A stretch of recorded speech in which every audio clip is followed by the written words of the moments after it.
ಇವತ್ತು ಇಡೀ ಪ್ರಪಂಚ ನಮ್ಮ ದೇಶದ ಕಡೆ ನೋಡ್ತಾ ಐತೆ ಅಂದರೆ ಅದು ಮೂಲ ಒಬ್ಬ ಪುರುಷ ಇರಬೇಕಲ್ವ ಸರ್. ಒಂದು ನಮ್ಮ ನರೇಂದ್ರ ಮೋದಿಯವರು ಒಂದು ದೇವ್ರ ಸಮಾನ. ಆ ನಮ್ಮ ಭಾರತ ಮಾತೆ ನೊಂದು ಬಿಟ್ಟಿದ್ಲು.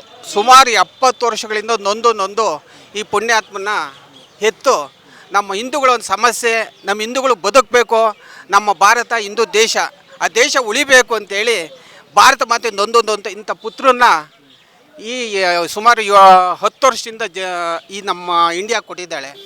ಹಂಗೋಸ್ಕರ ನಮ್ಮ ಭಾರತ ಇನ್ನು ಯಾವ ಮಟ್ಟಕ್ಕೆ ಹೋಗ್ತೈತೋ ಇದೊಂದು ಸರಿ ನಮ್ಮ ನರೇಂದ್ರ ಮೋದಿ ಅವ್ರಿಗೆ ಚಾನ್ಸ್ ಕೊಟ್ಟರೆ ಇನ್ನು ಉನ್ನತ ಮಟ್ಟಕ್ಕೆ ಹೋಗ್ತೈತೆ. ಇಡೀ ಪ್ರಪಂಚದಲ್ಲಿ ನಂಬರ್ 1 ಸ್ಥಾನಕ್ಕೆ ನಮ್ಮ ಭಾರತ ಹೋಗ್ತೈತೆ ಅಂತೇಳಿ ಜನಗಳಿಗೆ ಈ ಮೂಲಕ ಹೇಳೋದಂದ್ರೆ ದಯವಿಟ್ಟು ಇದೊಂದು ಸಾರಿ ನಮ್ಮ ಮೋದಿಯವರು ಹೇಳ್ದಂಗೆ ಒಂದು 400 ಸೀಟ್ 100% ಕೊಟ್ಟರೆ ನಮ್ಮ ಹಿಂದೂಗಳು ಬದುಕ್ತಾರೆ, ನಮ್ಮ ದೇಶ ಉಳಿತೈತೆ, ಇಡೀ ಪ್ರಪಂಚದಲ್ಲಿ ಒಂದು ವಿಶ್ವ ಮಟ್ಟಕ್ಕೆ ನಮ್ಮ ಇಂಡಿಯಾ ಹೋಗ್ತೈತೆ ಅಂತೇಳಿ ಹೇಳ್ತೀನಿ.